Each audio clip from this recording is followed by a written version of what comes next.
야고보서 4장 7절과 8절입니다. 다 같이 시작. 그런즉 너희는 하나님께 순복할지어다. 마귀를 대적하라. 그리하면 너희를 피하리라. 하나님을 가까이 하라. 그리하면 너희를 가까이 하시리라. 죄인들아 손을 깨끗이 하라. 두 마음을 품은 자들아 마음을 성결케 하라. 아멘. 오늘 설교 제목은 하나님을 가까이 하자. 오늘 성경 본문의 말씀을 생각하게 되었습니다. 우리 하나님을 가까이 하자. 우리 마음이 한번 다짐하듯이, 이건 뭐 제 이야기가 아니고 성경 본문의 말씀이에요. 우리 하나님 말씀대로 하나님을 가까이 하자. 내 영혼아 하나님을 가까이 하자. 우리 하나님을 가까이 하자. 두 번만 시작. 하나님을 가까이 하자. 하나님을 가까이 하자. 그렇습니다. 여러분, 우리 믿음 생활은 하나님을 가까이 하는 것입니다. 그런데 요즘 우리의 삶을 한번 돌이켜 보세요. 여러분, 무엇을 가까이 하고 있습니까? 실상은 하나님을 가까이 하는 것이 우리의 신앙생활인 것을 잘 알고 있을 거예요. 근데 우리 생활로 돌아가 보면 하나님보다 더 가까이 하는 것들이 참 많은 것 같아요. 오늘 저와 여러분의 이렇게 생활을 이렇게 한번 살펴보면 도대체 무엇을 가까이 하고 있는지. 여러분, 날씨가 더워지면 에어컨 앞에 가까이 다가가게 되죠. 그저 선풍기가 가까이 내 곁에 있죠. 또 요즘 이제 아침에 출근하는 분들, 또 집을 나서는 분들 보면 깜빡하는 게 있습니다. 깜빡 놔두고 나오는 게 있죠. 다시 들어가서 뭐 가지고 나옵니까? 스마트폰, 핸드폰. 아이고, 깜빡 잊어먹었네. 근데 그냥 나가도 될 법한데 뭔가 이 핸드폰 없이는 이제 살 수 없을 것 같은 위기감, 잠시라도 헤어질 수 없는 이 스마트폰 시대를 살고 있습니다. 그러니까 여러분, 요즘 이제 코로나 팬데믹 시대를 맞이하여 우리는 뭐 아무것도, 모든 것이 지금 이렇게 자유롭지 못하죠. 그래서 이제는 집에서 모든 걸 다 주문합니다. 뭐 애들 야 뭐 좀 시켜봐 그러면 뭐 애들 뭐 핸드폰으로 다 시키더라고요. 뭐 핸드폰으로 뭐 치킨도 시키고 핸드폰으로 피자도 시키고, 또 필요한 게 있으면 핸드폰으로 주문하면 저녁에 주문해도 아침에 옵니다. 시장도 핸드폰으로 봅니다. 은행 일도 핸드폰으로 봅니다. 뭐 우리 교회 이제 모든 소통하는 것도 핸드폰에서. 요즘 이제 버릇처럼 저도 운전을 하면서도 핸드폰을 봐야 돼요. 계속 이렇게 막 광고 뜨고 또 급한 연락이 핸드폰을 통해서 톡방에 올라오기 때문에 그 어떤 타이밍을 놓치면 소통이 안 되는 거예요. 어떤 분은 오늘 물어보는데 다음날 대답하는 분도 있더라고요. 오늘 집사님하고 물어봤는데 한 10분 뒤에 오겠지, 20분 뒤에 오겠지, 1시간 뒤에 오겠지 하는데 하루가 지나고 다음날 이렇게 답이 올라온 것을 보게 됩니다. 목사님 못 봤어요. 아무튼 우리는 핸드폰 없이는 못 사는 시대. 사랑 없이 못 살아 했는데 이제는 핸드폰 없이는 못 살아 할 만큼 그런 시대에 살고 있습니다. 그러나 정작 성경이 우리에게 알려주는 것은요, 하나님 없이는 살 수 없다는 겁니다. 예수 없이는 잠시도 살 수 없는 존재가 저와 여러분입니다. 하나님의 은혜 받을 때만 하나님 없이는 살 수 없는 게 아니고요. 은혜 받고 거듭난 성도들, 죄 사함 받고 구원받은 성도들, 물고기가 물을 떠나서 잠시도 살 수 없는 것처럼 하나님 없이는 살 수 없는 그러한 존재가 오늘 예수 믿는 그리스도인들입니다. 그럼에도 불구하고 우린 마치 하나님 없이 살 수 있을 것처럼 착각 속에 살아가고 있습니다. 눈에 보이는 것 없이는 살 수 없는 것 같은 그런 위기감을 가지면서도 정작 하나님이 보이지 아니하시기 때문에, 하나님의 나라가 보이지 않기 때문에 하나님 나라를 자꾸 우리 마음속에서 그 나라가 멀어져 가고 있고, 또 하나님이 어느새 우리 마음속에서 조금씩 멀어져 가고 있지 않나 생각합니다. 왜냐하면 하나님보다 더 가까이 하는 것들이 너무 많아졌기 때문입니다. 우리 생활 속에 없으면 안 될 것처럼 여겨지는 수많은 것들이 우리 가정에, 우리 삶 속에 생겨났기 때문입니다.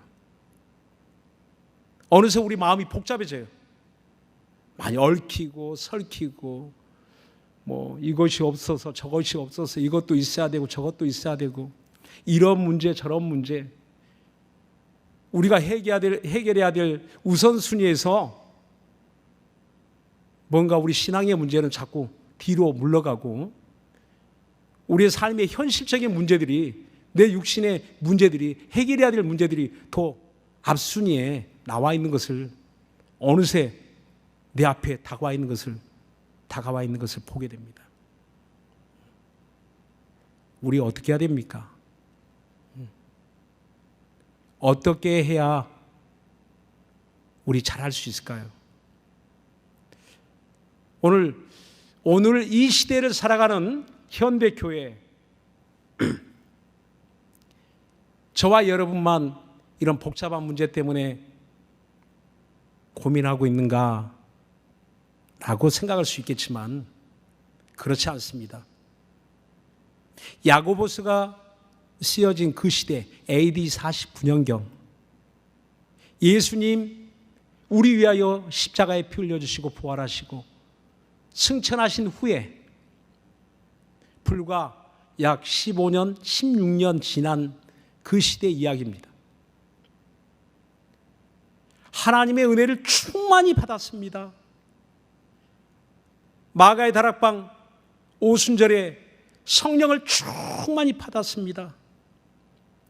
초대교회에 날마다 모여서 기도하고, 날마다 모여서 말씀 듣고, 날마다 모여서 친교하고, 날마다 모여서 떡을 떼고 잔을 마시고,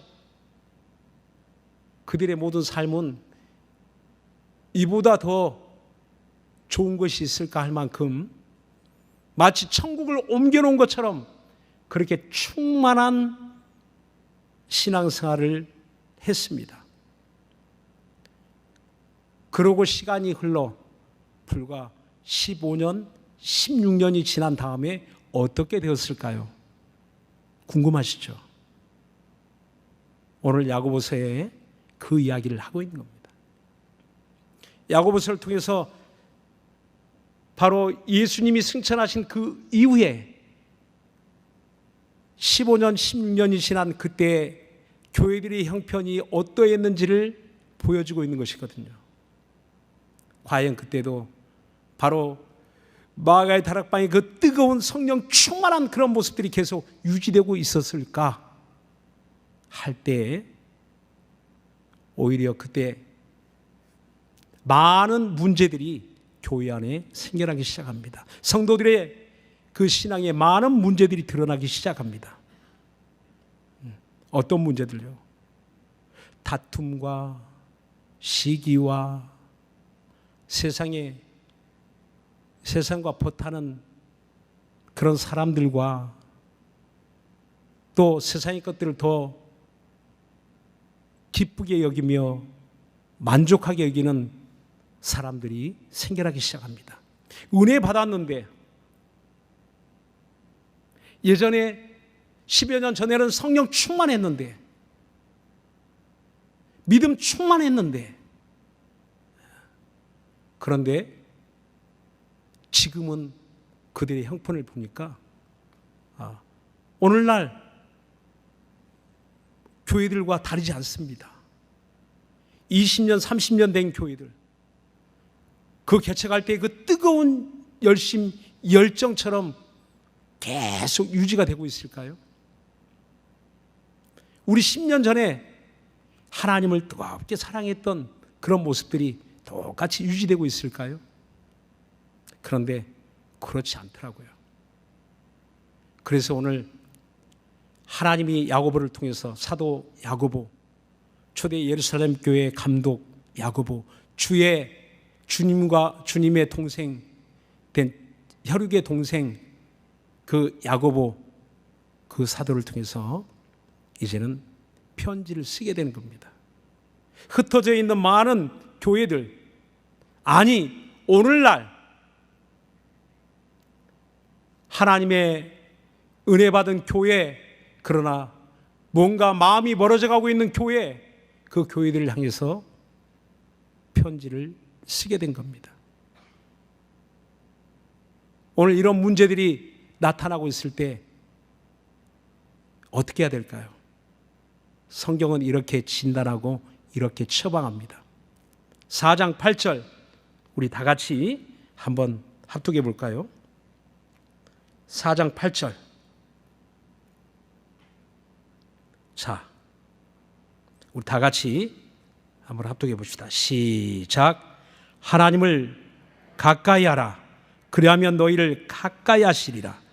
죄인들아 손을 깨끗이 하라. 두 마음을 품은 자들아 마음을 성결케 하라. 아멘. 그렇습니다. 하나님을 가까이 하라는 겁니다. 모든 문제의 시작은 하나님과 관계가 멀어졌기 때문이라는 겁니다. 어제 그 어떤 뉴스를 접하게 되었는데 가까운 일본에서 일어난 사건입니다. 어떤 젊은 엄마가 3살짜리 자기 아기를 홀로 방치해 두고 집에다가, 그리고 자기 남친하고 여행을 떠났습니다. 8일 동안 여행을 마치고 돌아오니까 아이가 어떻게 됐을까요? 굶어 죽었습니다.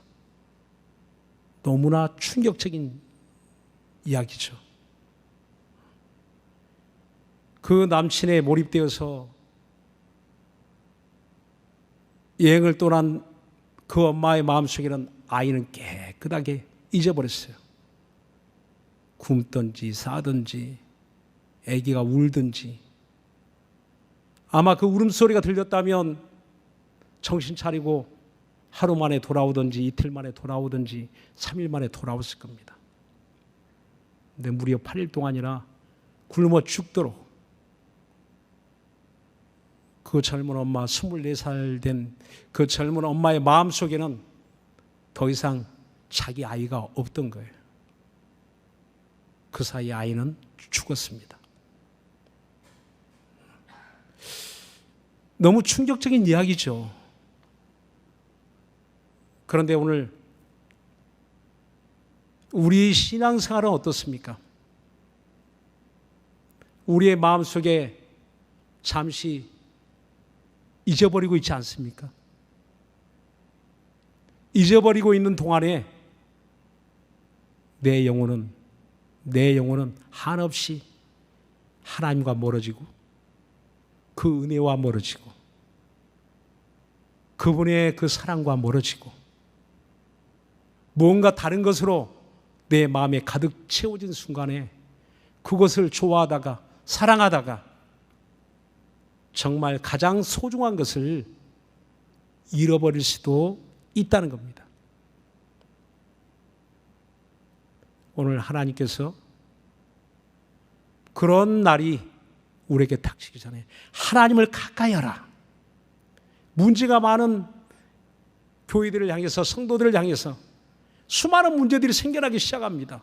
도대체 이런 문제들이 왜 생겨난지도 모르면서 사람들은 허둥지둥 무언가 바빠서 막 움직이기 시작하고 해결해 보려고 몸부림치는데 해결되지 않습니다. 낭패를 당하죠. 고민하죠. 바로 그 문제를 철저하게 진단하되 이제 하나님과 멀어진 그 마음들아 하나님께 돌아오라 라고 말씀합니다. 어떻게 돌아가야 될까요? 두 가지를 이야기합니다. 첫째는 내 손을 깨끗게 하라. 여러분 요즘 손을 깨끗하게 하고 있죠. 소독, 알코올로 손을 소독하고 우리 교회당에 들어옵니다. 하여튼 바이러스 때문에 얼마나 이렇게 우리가 위생에 대해서 이렇게 막 깨어 있는지 몰라요. 굉장히 이 바이러스에 굉장히 보이지도 않는 이 바이러스 때문에 사람들이 얼마나 마음에 조바심이 생기고 두려움이 생기고 또 철저하게 이런 방역 수칙을 지켜나갑니다. 그런데 구약에 보면 하나님을 만나기 위해서는 반드시 이 방역 수칙보다 더 철저하게 지켜야만 했습니다. 제사장이 성소에 들어가기 위해서는 번제단에 양을 잡고 소를 잡고 양을 잡고 거기서 피를 받아가지고 들어가는데 그 피만 가지고 있는 게 아니에요. 반드시 물두멍을 지나가야 됩니다. 물두멍에서 수족을 씻어요. 손과 발을 씻어요. 더러워진 손과 발을 씻지 않으면 그런 성소에 절대 들어갈 수가 없고, 만일에 씻지 않고 들어가면 반드시 너는 죽을지니라 라고 말씀합니다. 죽음을 면하라고 말하고 있어요. 손을 씻고. 이것처럼 오늘 하나님을 가까이, 어떻게 우리가 가까이 해야 됩니까? 라고 물어본다면, 여쭤본다면 내 손을 깨끗하게 하라. 바로 손을 깨끗하게 한다는 것은 우리의 잘못된 길에서 돌아선다는 겁니다. 돌이킨다는 겁니다. 돌이키는 행동을 말합니다. 회개를 말합니다. 회개는 말뿐만 아니라 마음만 아니라 실제로 돌아오는 것을 말합니다. 돌이키는 것을 말합니다. 행동으로 실천하는 것을 말합니다. 또 한 가지 해야 될 일은 두 마음을 품은 자들아 마음을 성결케 하라 라고 말합니다.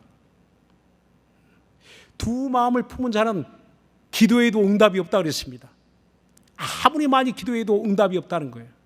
두 마음을 품고는 하나님을 만날 수 없다는 겁니다. 두 마음을 품고는 이미 그 마음 자체가 하나님과 멀어져 있다는 겁니다. 성경에도 이런 두 마음을 품은 사건들이 많이 나옵니다. 바로 두 마음을 품은 일들. 그 갈멜산에서 엘리야가 외치죠. 이스라엘 백성들아, 하나님과 바알 사이에서 두 마음을 품은 자들아 왜 머뭇거리느냐라고 말합니다. 하나님과 바알 사이에서 머뭇거리고 있다는 겁니다. 하나님도 섬기고 바알도 섬기고, 하나님도 가까이 하고 바알도 가까이 하고, 이미 본인은 하나님을 가까이 하고 있다라고 생각하는데 실상은 하나님과 멀어져 있다는 겁니다. 바알과 가까워지는 만큼 하나님과 이미 단절되어 있다는 겁니다. 그런 모습은 오늘날 이 시대도 얼마든지 있을 수 있다는 겁니다. 뿐만 아니라 오늘 4장 4절에 야고보서 4장 4절에 이렇게 이야기합니다. 간음하는 여자들이여 세상과 벗된 것이 하나님의 원수임을 알지 못하느뇨. 그런즉 누구든지 세상과 벗이 되고자 하는 자는 스스로 하나님과 원수되게 하는 것이니라 라고 말합니다. 세상과 벗된 것이 하나님과 원수된 것이라고 말합니다. 내가 세상을 가까이 하는 만큼, 세상을 즐거워하는 것만큼, 세상에 하나님보다 더 즐거운 것이 내 마음에 두는 만큼 하나님과 멀어지고 있다는 겁니다. 사이를 두고 있다는 겁니다. 그래서 하나님을 가까이 하는 것은 이제 한쪽으로 옮겨 놓으라는 겁니다. 한쪽으로 돌아오라는 겁니다. 누구에게로? 하나님께로 돌아오라는 겁니다. 하나님 말씀으로 돌아오라는 겁니다. 그리고 세상 가운데 있는 그 마음, 다툼과 시기와 정욕으로 가득 찬 그곳에 누가 있을까요? 왜 우리가 돌이키려고 하는데 잘 안 될까요? 왜 하나님께 집중하려고 하는데 잘 안 될까요?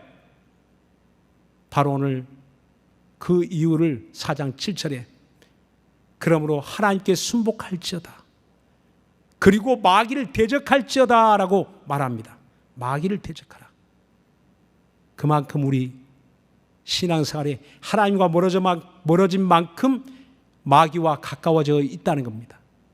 마귀의 시험, 마귀의 유혹, 바로 그 유혹들에 이미 우리 마음이 빼앗겨 가고 있다는 겁니다. 오늘 바이러스 탓을 많이 하죠. 뭐 좀 해보려면 바이러스 때문에 이제 교회에 아주 심각한 정부도 이제 교회를 핍박하려고 하는 것이 아니라 바이러스 때문에 그렇죠. 바이러스 때문에 이런 방역 지침을 내려놓고 있는데 모든 사람들이 동일하게 그놈의 코로나 바이러스 때문에 라고 이야기하는데 바이러스가 전부일까요? 오늘 우리의 믿음 생활에는 바로 이와 같이 공중 권세 잡은 자, 세상 주관자, 어둠의 주관자, 마귀와의 싸움이다라고 말씀하고 있습니다. 오늘 이렇게 대놓고 정말 이제는 우리의 모임, 교회는 모이는 곳인데 모이지 말라, 소모임 안 된다 다 이야기합니다. 그건 정부가 잘못한 거 아니죠. 계속 소모임에서 그런 환자가 발생하고 있기 때문에. 그러나 또 한편 생각해 보면 왜 이렇게 계속 교회가 타겟이 되고 이런 어려운 일들이 계속 생겨나게 될까? 우리가 영적인 것을 무시할 수 없다는 겁니다. 하나님을 가까이 하는데 가장 방해되는 것들, 거기에는 바로 마귀라는 존재, 그의 사자들, 세상 신들이 있기 때문입니다. 눈에 보이지 않습니다. 철저하게 방해합니다. 하나님을 가까이 하는 그 일을 두고 철저하게 나와 내 가정이, 우리가 하나님을 가까이 하는 것보다 더 멀어지게끔 하는 그러한 회방거리를 우리 앞에 항상 그 올무를 놓고 있다는 것. 오늘 이 말씀을 통해서 다시 한번 깨어서 이제는 돌이켜 하나님을 가까이 할 수 있기를 예수님으로 축원합니다. 오늘 이 밤에 우리 금요 기도에도 하나님을 가까이 하는 시간, 오늘 이 시간만큼도 하나님을 가까이 할 수 없다면 우리가 어디서 하나님을 가까이 하겠습니까? 오늘 집에서 온라인으로 기도하든지 오늘 이곳에 나와 있든지 여러분 마음에 혼란스러운, 마음을 혼미케 하는 세상 신들, 귀신들에게 속지 말고 그건 대적하시고 그 유혹을 대적하시고 그 시험을 대적하시고 여러분들의 마음과 생각은 성결케 하라. 두 마음 품지 말고 하나님께 집중하라. 거기에 응답이 있고 거기에 은혜가 있고 거기에 하나님의 능력의 역사가 있고 거기에 하나님 이적의 응답이 있고 거기에 내가 너희를 가까이 하리라. 하나님이 가까이 하시리라. 하나님을 가까이 하는 자를 오늘 하나님 찾으시고 하나님도 그의 은혜로 능력으로 응답으로 우리 가까이 하시겠다는 겁니다. 사랑하는 여러분, 오늘 이 밤에 하나님이 가까이 우리 가운데 역사하심을 여러분이 먼저 마음을 가까이 하심으로 체험할 수 있기를 예수님으로 축원합니다. 기도하겠습니다.